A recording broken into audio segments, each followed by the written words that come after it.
Alors, nous allons voir aujourd'hui la fonction logarithme népérien. C'est une fonction que l'on connaît, on en connaît la courbe représentative, mais on ne sait pas trop parler de ses utilisations. Alors voilà quelques utilisations pratiques. Donc la fonction logarithme népérien, déjà, il faut savoir qu'il s'agit d'un mathématicien, physicien aussi, qui s'appelle John Napier, ou Napier, qui écossais, qui est né en 1550 et mort en 1617. C'est lui qui a fait ses travaux sur cette fonction spécifique et qui en a trouvé les propriétés, qui a travaillé dessus. C'est pour ça que cette fonction porte son nom. Alors la première application, ça a été pour la mesure des distances, puisque quand on travaille avec les mouvements des planètes, par exemple, ce qui était le cas à la fin du XVIe siècle, il fallait manipuler des distances très très grandes et les calculs devenaient très rapidement très très compliqués et ça faisait des nombres vraiment beaucoup trop grands. Donc il fallait autre chose. Inutile de vous préciser que si on prend un repère classique mathématique ici et qu'on veut mettre une graduation pour mesurer les distances, eh bien on va être très rapidement très limité, c'est-à-dire qu'on ne pourra pas représenter les grandes distances et ni même les toutes petites qui sont proches de zéro ici, donc c'était compliqué. Donc voilà une échelle qui est basée sur les travaux de Napier, une échelle logarithmique qui tient compte un petit peu des distances de l'infiniment petit à l'infiniment grand. Ici, on commence la première graduation qui est à cet endroit-là, qui est à 1, qui correspond à 10 puissance 0. Et donc, chaque graduation va correspondre à une puissance de 10. Donc, 1, ça correspond à l'échelle de l'homme, 1 mètre, globalement c'est notre échelle. Puis après, hop, une graduation, 10 à la puissance 1, puis 10 à la puissance 2, 10 à la puissance 3, etc. etc. Attention, l'échelle est en mètres. Pour vous donner quelques repères, de l'autre côté, bien entendu, j'ai oublié, on va vers l'infiniment petit, donc 10 à la puissance moins 1, moins 2, moins 3, etc. Pour vous donner quelques ordres d'idées, on a la distance Terre-Lune qui correspond à une seconde-lumière approximativement, donc 380 000 km. Donc attention, c'est exprimé en kilomètres, alors que l'échelle est en mètres, donc ça correspond ici à 10 à la puissance 8 globalement.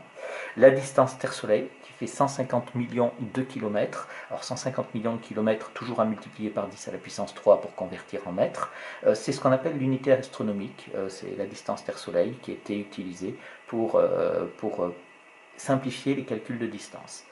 Et ainsi de suite. Si vous prenez l'étoile la plus proche de notre Soleil, c'est Proxima du Centaure, à 4,5 années-lumière. C'est un petit peu plus loin, ça correspond à 10 puissance 22 mètres, donc ça fait vraiment des grosses distances. De l'autre côté, bien entendu, je vais vous en donner une seule, je dirais aux alentours de 10-10. Aux alentours de 10-10, nous avons ici le rayon des atomes. Et on peut continuer bien au-delà, bien sûr.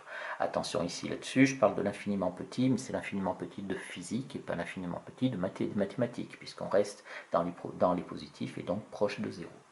Voilà, cette fonction logarithme n'a pas été utilisée que pour les distances, mais elle a également d'autres applications. Par exemple, quand on veut mesurer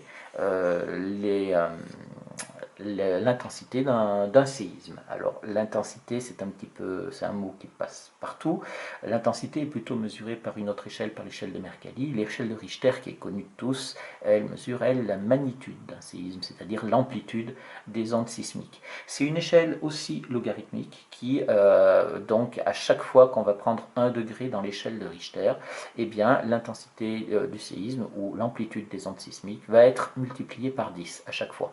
Donc voilà, cette échelle, pendant longtemps, on a pensé que les séismes ne pourraient pas dépasser une intensité, enfin une force de 9 sur cette échelle-là. Et en réalité, quand il y a eu le tsunami en 2004, on s'est rendu compte, on a eu une magnitude de 8,9, donc extrêmement proche de la limite supposée. Donc on considère maintenant que cette échelle est ouverte et qu'on pourrait aller au-delà de 9.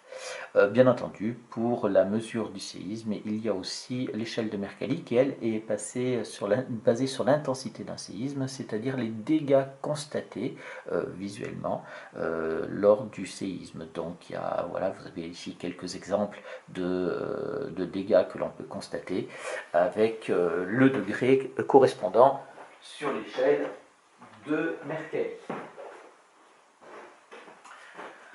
Alors Neper, quand il a travaillé sur cette fonction et qu'il en a trouvé les propriétés, il avait un bâton qu'il a gradué, il a fait tout un tas de graduations sur son bâton. Et ce bâton, il s'appelle le bâton de Neper. Donc, ça lui permettait de faire tout un tas de calculs.